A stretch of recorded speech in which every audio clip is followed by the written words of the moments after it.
Testing, testing. 1, 2.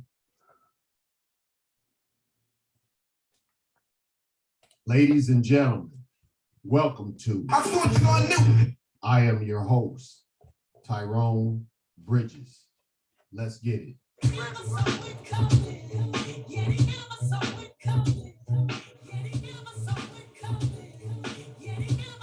Welcome, welcome.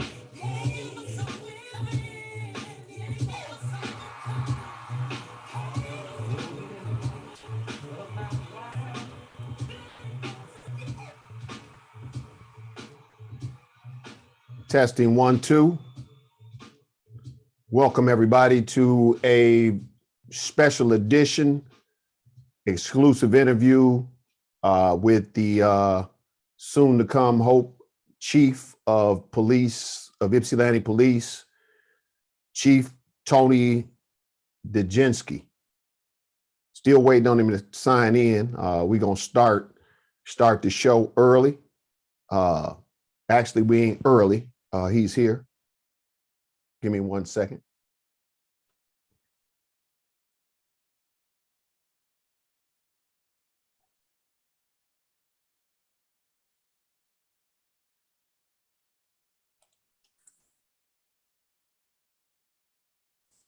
Good afternoon, sir. How are you? Pretty good. How about yourself? So far, so good. All righty, all righty. Ladies and gentlemen, everybody meet the Ipsilanti Chief of Police, Tony DeGiusti. Pretty close. All right. Help me, since I butchered your name. I usually butcher everybody's name the first time. DeGiusti. DeGiusti. I'm sorry. Everybody welcome the Ipsilanti Police Chief, Tony DeGiusti. Welcome to the show, and let's jump right in it. This is my first time ever getting a chance to meet you and actually interviewing you, and I'm honored, and the public is honored to find out what we have to bring to them. Without further ado, I'd like to ask a few questions that a few of the viewers put together. And the first major question is, how is the Ipsilanti Police morale currently? And in this current climate in our Washtenaw County area, in Ypsilanti as well, how is the morale boost, and who's in charge of boosting that morale? The question was. Right. So I think morale is something that has several elements that impact it. There are obviously internal things that impact morale. There's external things that impact morale. There's no question that being the police has not been easy for the last couple of years. So I think some of the officers are a little disheartened by some of the things that they see, some of the things that they hear, some of the things they see on social media. And to compound that, we're having a hard time bringing people into the profession. Recruiting across the country is way down. So we're having issues with trying to staff properly, which then causes us to have officers working overtime, and excessive amounts of overtime isn't good for anybody. So there's a lot of things that impact morale. Okay. And as far as building on that morale right now, is there anything that you could tell the public that you are currently doing to build on that morale? I understand a lot of different things is going on, and we don't like to rumor on the show. We like to talk directly to the source. So is there anything you'd like to share with the public about your efforts? Right. So, I guess that, again, there's a lot of different aspects of that as well. Some of the things you can do to help morale is to, provide more incentives to work here. Paying benefits are one of those things, but that's not something that I directly impact. That's all done through a collective bargaining agreement. So I'm sure that there's things going on there that don't really involve me. We're trying to do as best we can to get out in the public and have what we call non-law enforcement contacts, kind of humanize the badge, if you will. Because, let's face it, no one calls the police on a nice sunny day to have lemonade, right? They call us in the worst day of their life when there's something tragic or something, there's a problem that's causing us to be there. So we're trying to get just outside of just that box and try and make some contacts out there.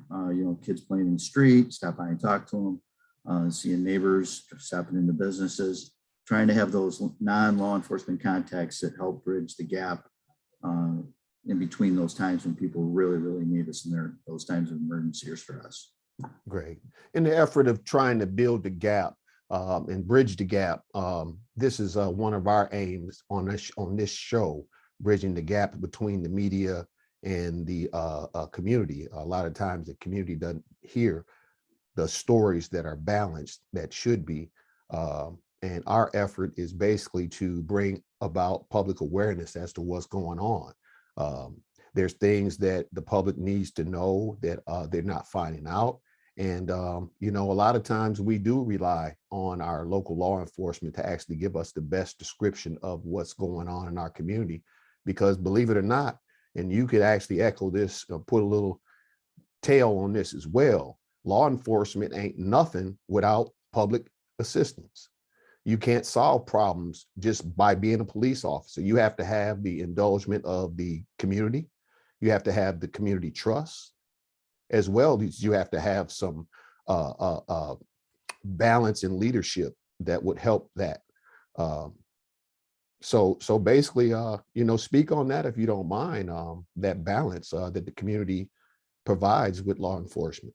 And this is nothing about snitching. It's about communicating with law enforcement in times of need and trying to make a better community. So let me talk about that word that you just used, snitching, right? So to me, there's a definite definition for that. And right now people are using that as a blanket term to when anybody ever talks to the police. So if you're in trouble already, and you have information, you give that information to the police to get out of your jam, I'd say you're probably snitching. If you're a concerned citizen in your community and you see things that are wrong and you call the police, you're doing your civic duty. That's not snitching. That's working for your community. And you're absolutely right. The police cannot do it by themselves. There's no way, okay? No matter how much time we spend in a neighborhood, we're never gonna know as much about that neighborhood than the people who live there. And what should be going on, what shouldn't be going on, what's acceptable, what's not acceptable. Those are community standards that people who live in those communities set for themselves. And part of that is in what they report and what they don't report to the police, or how much they cooperate with the police and how much they don't. So I know there's a lot of long history that started way before I even started doing this job, where there's some distrust between a lot of the minority community and the police department. I don't see that as much in the city overall as I've seen in other places. But there's certainly that no snitching mentality that gets in the way of some investigations. I mean, we know that there are dozens of people at some of these incidents that we're investigating and no one's talking to us. And that, you're absolutely right. That is a huge hindrance in trying to hold people responsible who are doing some of the most terrible things that are happening in our town. And if you don't mind me calling you for short, Chief Tony, I would like for you to speak as well on piggyback on what I was saying about how important a platform like this is to have that relationship build with transparency. We are in a world of misinformation right now. And that's why I even brought you on the show, because we want to clear up a few things, and in the level of transparency, we want things to be brought to the public's attention. I don't want to overload the conversation with that, but it is a lot that we need to do better on. I'm not saying everything is 100% perfect, but we can do better with transparency. Not to say you guys are holding information back, but it seems very suspicious to most residents, the people who've been here for a long time, when they see something happen and then the news come out contrary to what the public saw. it comes out a little, backwards or a little tainted, it's important, that transparency. Yeah. So let's talk about that some, because you're right, that's very important. And there's a lot of things that maybe on the surface aren't known. Okay. So our release of information has a lot of restrictions to it. Okay. As opposed to how other information gets out. I've seen it many times. We haven't cleared a scene yet, and there are people on Facebook or other social platforms that are reporting things that aren't true. Okay, so part of the narrative is already going out. We're just beginning our investigation. In that vein, there are certain things in an investigation that we don't let out because we don't want to jeopardize that information. Okay. On top of that, we don't put people in news releases, victims. We don't put them in there, at least until we know that there's been a notification from the family first.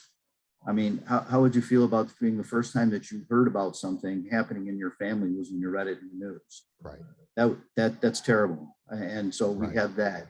And then we don't put any suspect information anywhere until after someone's been charged, because we can't. It's illegal for us to do that. So there are a lot of things, there are a lot of restrictions that we have, and then sometimes another jurisdiction is involved in an investigation. It would be inappropriate and unprofessional for us to make comments or put releases out on someone else's investigation, at least if they're involved or it's just their investigation. So I understand where people's concerns are, that they would like information faster, because we become that kind of society, right? I get on the internet and I get things like this. But we in the course of our duties, to ensure that we're doing all the things that we can to hold people accountable and to assist the victims' families as best we can, is sometimes that's just not possible for us to get stuff as fast as people would like. Right. And Chief, Chief Tony, I just want you to know that our platform is available to YPD at any time when something happens in our community that you guys need the public's appeal, because I think that there's not enough of that. When something happens, you guys really need some information. You might not be able to come and talk to a witness direct, but at the same time, if you guys use this platform to come on here and talk directly to the public, good, bad, or indifferent, bro, because there's not always great things going on in the department, but there's not always bad things going on in the department. And there has to be a level of transparency and be able to be open to the public and be able to talk directly to them.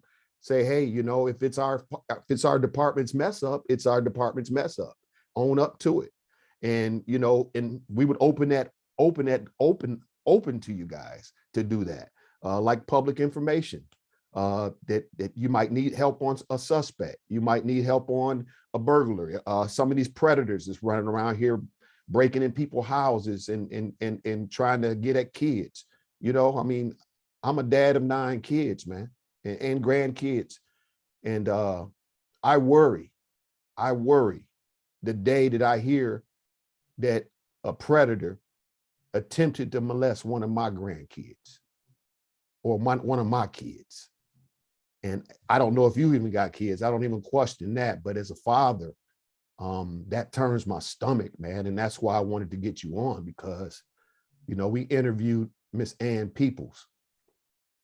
And this is something that I wanted to do personally on the show. And thank you, your department, for the detectives that was kicking ass on that case. Sir, I know you hear all the time negative this, that, and the other, but I definitely got to give your detectives kudos for the investigation on that case right there, man, because that goes to the heart of me as a father. And I mean, I've been mentoring kids for years, man. And to have some kid tell me somebody did this to me, it turns my stomach in a way that never been before, man. And I just wanted to tell you that, Chief. I really wanted to tell you, we appreciate you for that. Well, I thank you for that. And you're right. It is something that needs to be reinforced because there's a lot of good work being done. And there's some disconnect in people's expectations of the police sometimes and what the reality is. So, people watch shows like NCIS or Cops, or they don't realize that, they ride with a very busy department for a month to get an hour's worth of stuff, right? To make the show exciting, because no one wants to really see what we do on a daily basis, because a lot of that really is not very exciting, right? A lot of it is service to the community. So we have mental health runs and medical runs that we go to, and all kinds of different things, and dealing with homeless people. So those things aren't, the headline grabbers or the big excitement things that people want to watch on TV, right? But that's about probably 70% of what we do is provide those services to the community. The other 30% really is dealing with crime, Right. In itself. So there's a lot of aspects of the job that I think people don't understand a lot.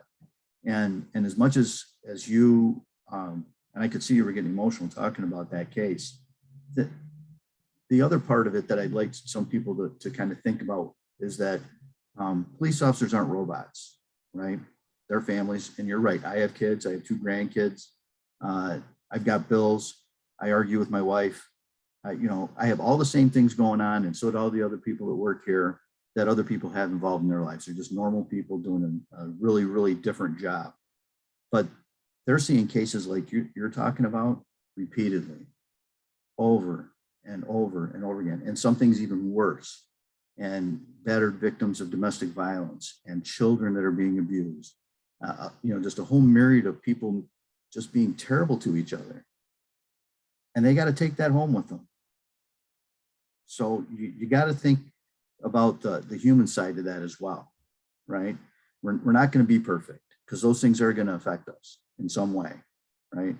I've seen many people over the course of my career change over the course of time, right?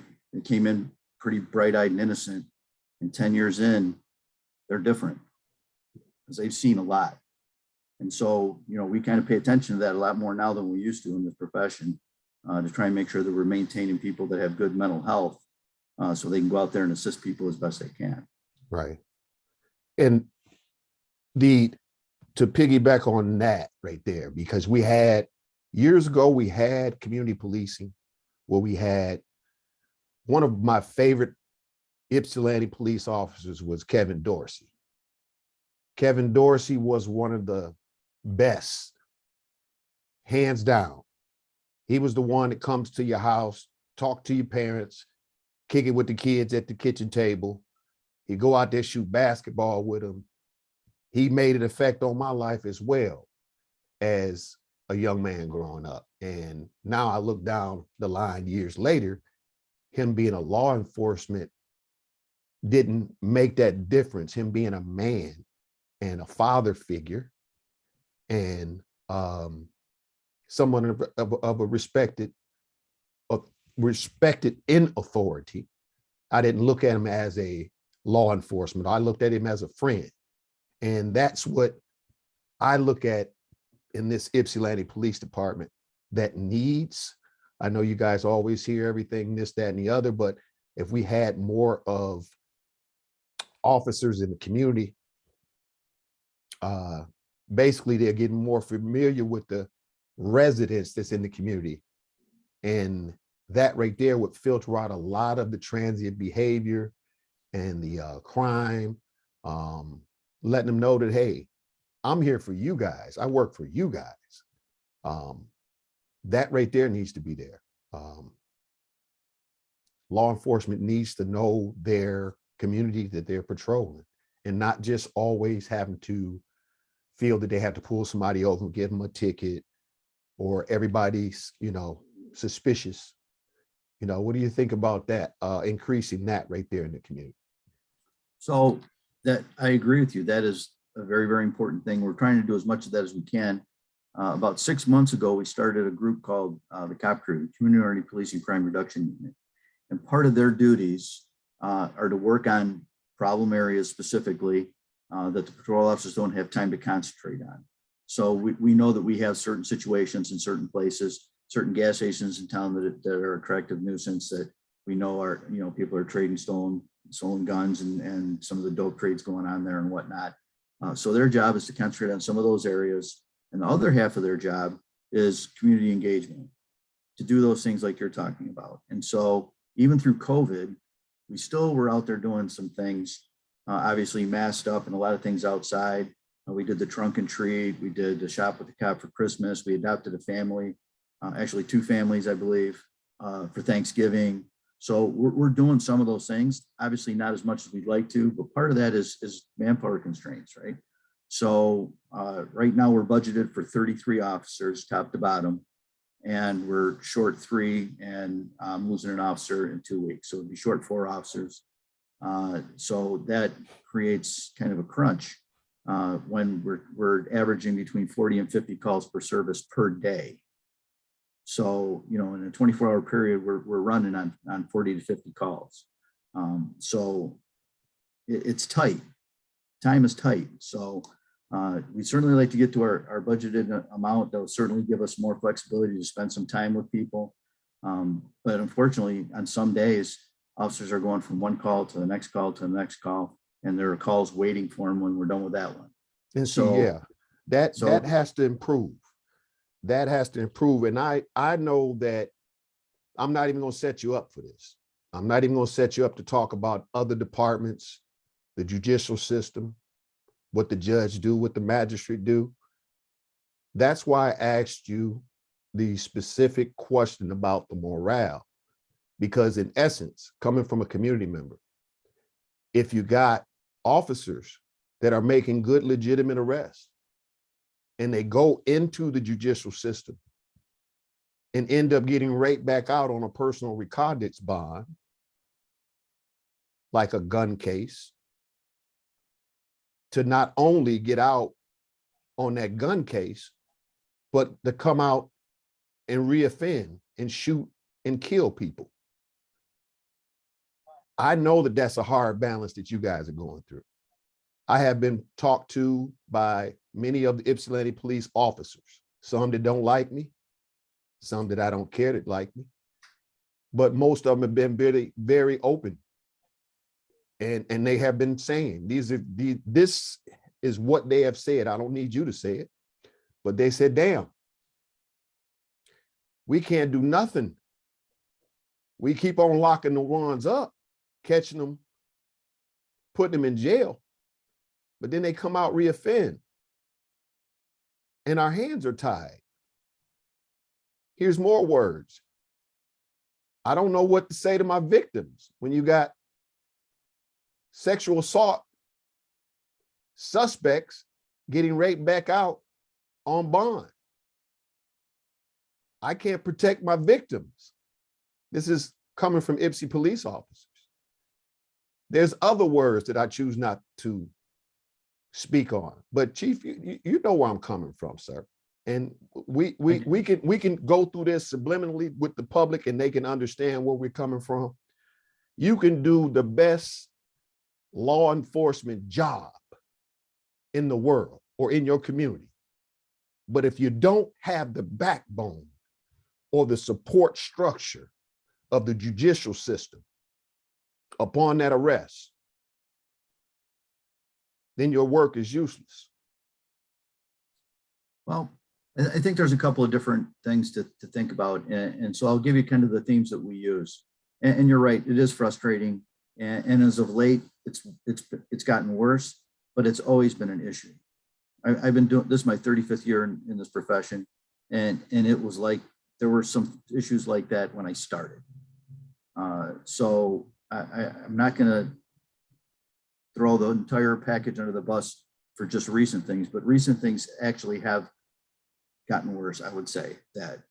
But we talk about some things pretty consistently in the department. Number one, we always talk about treating people with dignity and respect.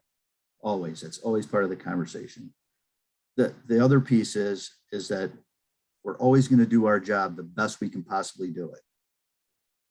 Even if other people aren't going to do their job, we're still going to do our job as best we can. because our ultimate goal is to provide this community the best possible police service that we can give them. That's the department's mission. It's very simple. It's one line. We want to provide the best possible police service that we can provide. And everything we do is geared towards that. We're always trying to improve. We're always trying to do things better. We're looking for safer ways and newer ways of doing things. We're always on the move. So yes, is there some frustration? Yes, sometimes it gets almost overwhelming, but we're not going to stop doing what we need to do to do our part to ensure that the community is going to be safe. And Chief, just, I think this is also going to morale as well, and also to the public confidence that you are the chief that you are. No one questions that unless the public, feels any type of way. You don't have any type of officers in your command that does stuff and get away with it. This is going to a question that was raised. You don't have any type of officers that, that you back when they're wrong, or. Yep. So you're absolutely right. We know that accountability is huge. And you said a little while ago during the show, if you make a mistake, you have to own it. And I think I said, we're human beings. We're going to make mistakes. Someone's going to come in here and have a bad day, and they're going to say something to somebody they shouldn't have said. There's no question about it. I know that's going to happen. But we watch a lot of things. We have very few citizen complaints. For as busy as our department is, we have very few citizen complaints. I think last year we had 6 for the whole year. But I can tell you that the internal things that we look at far exceeded what the citizens' complaints came in. And I think that's part of the key is that the expectations are high, even though we're very busy, and people understand that they'll be held accountable. And so we don't have a lot of problems out on the street because we're learning how to take care of ourselves internally, which then when we start talking to people externally, those same things carry forward. So it's kind of in the same vein of having your own house in order before you can go out and tell somebody how their house is supposed to look like. Right. Great. So we're trying to do all the best things we can internally. And no, we're never going to turn a blind eye or condone any kind of misconduct from anybody in this department. Great. That's never going to happen while I sit in this chair. Excellent to hear. Now, Chief, we got two major questions from our follow-up segment in our little investigation. I'm going to hit you with both of them because they're dealing with the high-speed chases. There's 2 high-speed chases involving, or maybe had involved, Ipsilanti Police Department. One in the Sugarbrook area, and also the recent one where the lady lost her life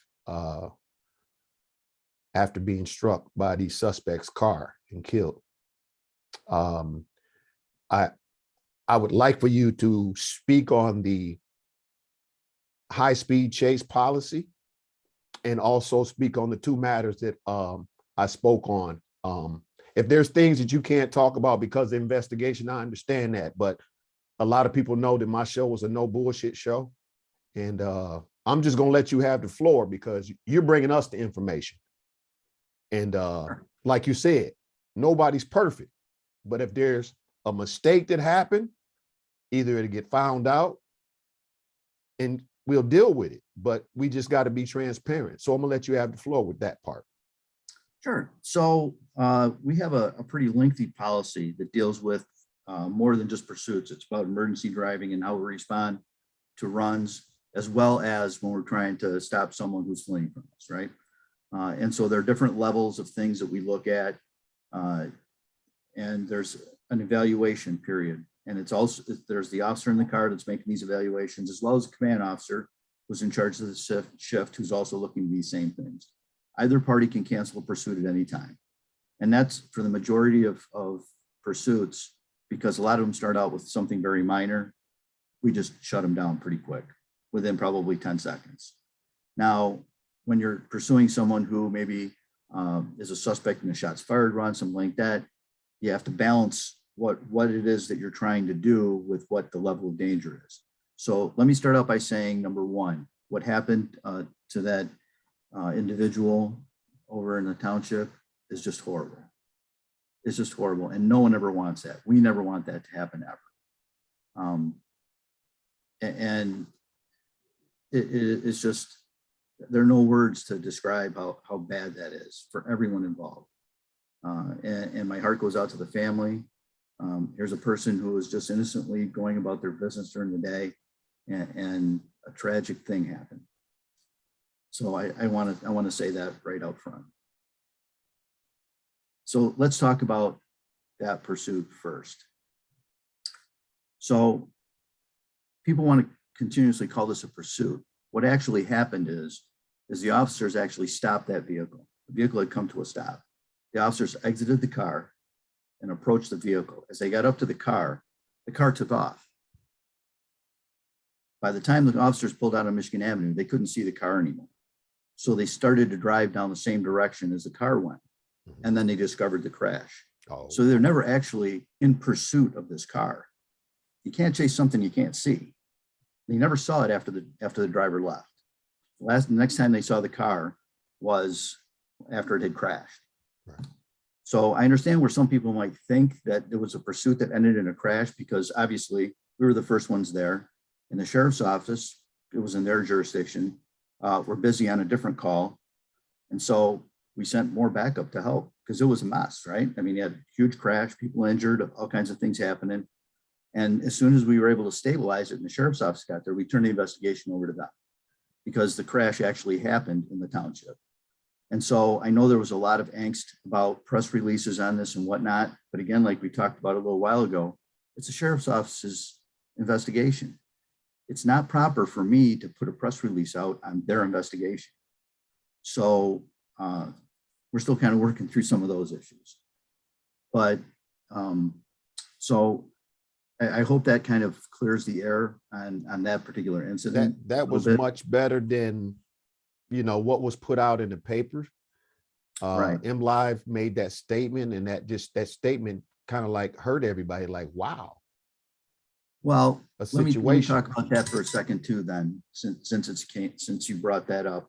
Yeah. That one sentence that they attributed to me is one sentence from a series of emails where I was trying to help them not report something inaccurately. And they extracted that one sentence and put it out there to make it sound exactly the way it sounded.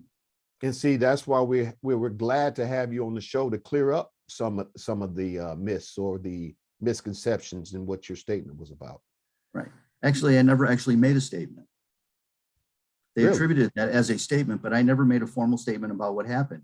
Wow. Because my original email to them was, this is a Washington County Sheriff's Office investigation. And then they kept on throwing things that they appeared they were going to report that weren't accurate. And so through this process of exchanging emails is where this sentence came from. Right. Okay. Okay. So it was a sentence taken out of context. Yeah. And so let's go back to the September incident, is I think what you're talking about. Yes, the sugar. Yeah. So that actually started in the city and ended up there. And so there have been some people that talked about, well, the pursuit ended in the vehicle crashing into a house. I'm sure you've heard that. Well, what actually happened is that the people driving the stolen car that we were pursuing exited the vehicle without putting it in park, and the vehicle rolled into the house. They didn't crash into the house. There was no one in it when it hit the house. Gotcha. There was minimal damage to the vehicle and no damage to the house. Right. So that's, again, no one wants that to happen, but that's what happened at the end of this pursuit. There's also a report that it almost hit a child that was playing in a playground. That's not necessarily accurate. The child was about 40 yards away on the lawn, away from the street, when the pursuit passed by there. So again, social media sometimes drives this way ahead of anywhere we can get involved in it, right? And you see, that message is already out there. And then when we're able to put stuff out, then sometimes it contradicts what the narrative already is. So it's very damned if you do, damned if difficult. you don't. It's very difficult. Yeah. Right. to kind of straighten out something after it's already gone sideways. And see, that's another reason why I mentioned to you that we need to open up this platform to the Ipsy Police, as well as the Washtenaw County Sheriff Department, with the informational piece. Because if we have you say a short blurb and let the public know, hey, we can't release specific information because the case is up under investigation, this might jeopardize the investigation, then I think that would build a better rapport with the community, with you guys. Not to say it ain't now, but it would increase it. It would increase the rapport. People would be more reluctant. They would call more. They would be able to give you more information. But when they hear bits and pieces, because you got these internet reporters out there trying to get the information, the facts.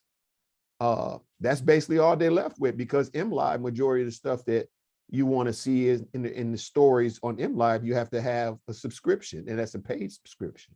This show is free. Right. So that's why it's important to at least get out something. It don't have to necessarily mean everything, but it needs to be something told to the public. We will be updating you later with more information. I think that would build a better police and community relationship. And because you rarely hear from City Hall. You rarely hear from nobody from, leaders. And that's important. Well, there's kind of a media vacuum almost in this part of the county, right? So you're right. Unless you're a subscriber, you get articles from MLive that most people don't really care too much about. If it's something that you're really interested in, you have to pay, right? So I don't know that that's really informing the public all that well. The big ones, 4, 2, and 7 don't generally come out this way unless there's something really terrible that happens, right? I mean, you don't get normal news from them. So there's really kind of a media vacuum. There was someone that was doing a small publication a little while ago called the Purple Walrus, and it was Ipsy based. And so I don't know whatever happened to that. There's a young woman who does a really nice job with on the ground Ipsy, but these are kind of like not well known, kind of niche publications that people who know that they're there will go and see them, but they're not like widely distributed, right? Like the normal general public would get to them. Right. So we are open to help. We are open to help. Not necessarily all the time reporting the negative news. Negativity don't do the body good. We want to be able to tell when an officer goes save somebody, when you guys get somebody getting accommodation or something. I mean, something positive. We want to see that too. We want to hear that. That's important. The positive stuff, that's all we can do, man. We can try. We can try, man, and we can build a better community as a team. I don't think that we can do anything making the police against us, or saying that they're against us, completely against us, because I believe that there are some great officers in there, and there are some officers that maybe their morale is down, and depression sometimes settled in on everybody. During this pandemic, it's been a depressive time. And like you said, bro, I mean, when you own up to things, it can make things better. Yeah, we're open to talking to people all the time, and although perhaps we're not overly zealous in the media about throwing things out there, I mean, if you talk around, people know me. I'm in the community. I go to community meetings. I talk to people. Yeah. When we had our protests, I had 3,000 people standing along in the police department. I was out there in the middle of them by myself. I saw you out there. I was out there. I was taking pictures. We're engaged. Yeah. We're here. We're here to serve the community. And I know that the national narrative is very negative towards police, but I think if we look really locally, what we have here in Washtenaw County overall is pretty good. Not perfect. Yeah. But it's pretty good. And we're always trying to get better. Yeah. So, and that's the beauty of it. It's not perfect, but we're trying to get better. You're recognizing that improvements is needed, and that's valuable, bro.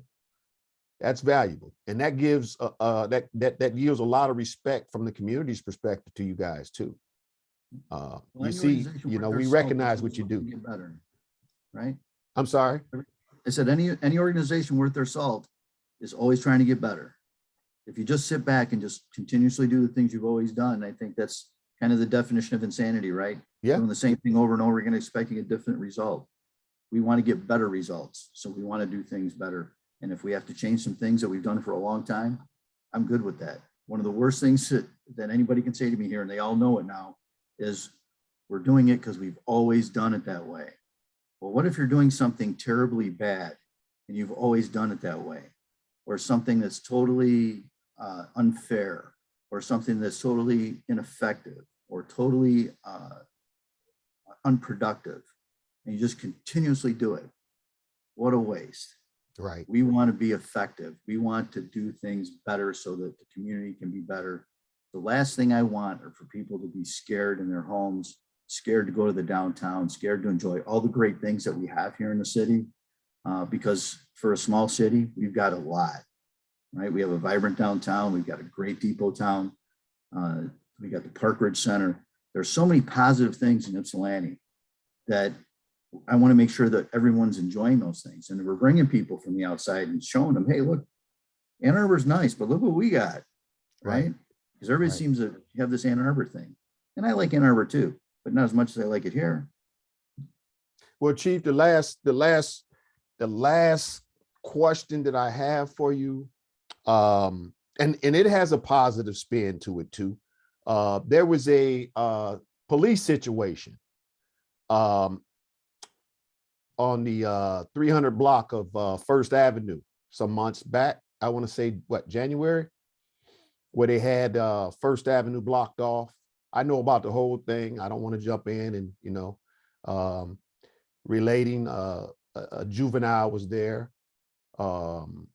It was a situation where the public really didn't get any type of feedback from local law enforcement or local politicians or the mayor or anybody. Nobody spoke about it. When you have that much law enforcement on a street, that much firepower on the street, don't you feel, sir, that the public deserves some type of explanation as what the hell is going on right here? For real. Yeah. So you're right. There are a lot of instances where we get caught up on what's going on. And like you said, sometimes we should do something and we don't. I'm just going to say that. I like we've got that. all these things going on, and there are certainly things that we could do better. We try and evaluate those things, especially in big incidents like that. We always have a debrief after and we talk about things. And yes, we should have put something out after it was over. And although it involved a juvenile, there was also a second party involved in that, and it was an armed robbery, and the subject had held up in there. Yep. So, and I fixed her door. Okay. I actually fixed her door. Okay. So we tried to do that as safely as possible. I know that sometimes when we roll out those kinds of assets, people look at it in a certain kind of way, but let me back up just a second. So again, reality and TV. Yeah. People see on TV shows like SWAT, right? Where they're running and gunning all over the place. Mm-hmm. That is not the mission of a SWAT team. No. The mission of a SWAT team is to save lives, first and foremost, to save lives, do things to slow things down, get the negotiators in there to talk to people, be able to protect everybody as best they can and contain a situation to a small area and concentrate on that for as long as it takes to bring it to a successful conclusion.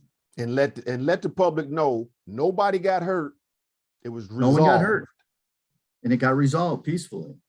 And so, you know, people see the armored car roll up.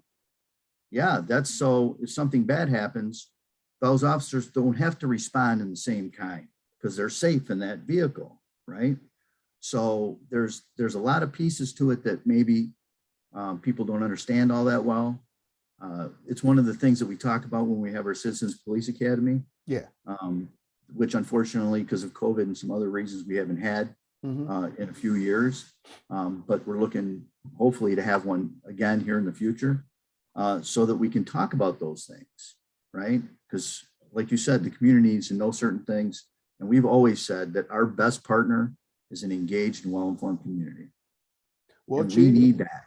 Well, Chief, I will give you the platform anytime on this show. Anytime. You can call me. You got my number. You can call my phone. If you have a situation where you need to talk to the public directly, or any deputy, any officer, anybody want to talk to the public directly through the show and appeal to the show. We want a better community. We want a better Ipsy. We want a better Ipsy like y'all want to patrol a better Ipsy. I think we're all trying to work towards the same thing. Let's do it. I think we're a win-win. We can make Ipsy a better place, man. A lot of people love Ipsy. I'm a Bayer Hospital baby, born and raised on the south side of Ipsilanti. Been through things and did some things, but Ipsy can be better. And we have the facilitation here. We have the facilitator. We have the top cop in the city of Ipsilanti. And we do also give your deputies and officers kudos for solving that problem on First Avenue and catching those suspects who robbed that lady at gunpoint. We thank y'all again for that, okay? And that right there was on my heart too, especially me fixing that door and knowing she got robbed at gunpoint and stole what they stole from her. So one more shameless plug, if you will. That's all right.